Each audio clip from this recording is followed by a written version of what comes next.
1993 World Figure Skating Parade of Champions from Prague in the Czech Republic is being brought to you by Petro-Canada, dealers and their staff, committed to Canadians.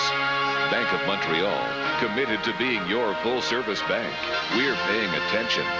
The Dairy Bureau of Canada, who brings you butter, cheese, and other delicious dairy products. Ford of Canada, where quality is job one. It's working. By your local bottler of Diet Coke. Taste it, the taste of Diet Coke. Now, here is your host, Brian Williams.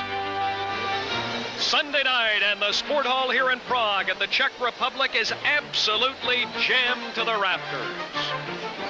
Good evening, everyone. Welcome to our sixth and final night of primetime coverage from the 1993 World Championships. It was here in '62. Canada had its best ever performances. They came very close this week. Lloyd Eisler and Isabelle Brasseur with gold on Wednesday, Kurt Browning gold on Thursday, and of course that amazing comeback for the silver medal also Thursday by Elva Stojko. A great week for our Canadian team. Tonight, something a little different. It's the gala. There are no judges, no rules. In fact, the skaters are here to have a good time and let it all hang out for you, the viewer at home. Right now, here's Chris Cuthbert. Chris.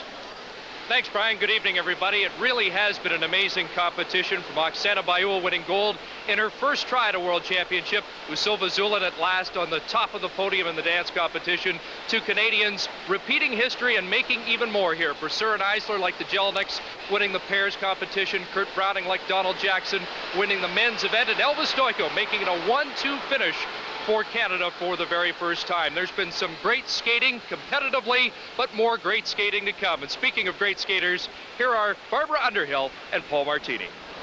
Well, Chris, certainly it was an extremely exciting Worlds, probably one of the most exciting I've ever attended. There was just no lack of drama or excitement or tears for that matter.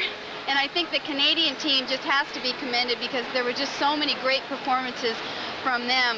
The highlights for me were Elvis and Kurt, their comeback story, but I think the biggest highlight was Lloyd and Isabelle finally getting that gold medal. It was just extremely emotional for all Canadians. Well, Barb, you talked about some great performances here, and I think on tonight's show we're going to see some more great performances. Because of the rule changes that the sport has had regarding eligibility and what you can do as an eligible skater, many of these skaters are doing shows on a much more consistent basis. Because of that, they've had to put a lot of time and effort into their show programs, and I think the entire level of show programs that we're going to see from these skaters out here today is going to be reflected. So let's go to the ice for what I think is going to be an outstanding gala. Fitting that we begin with the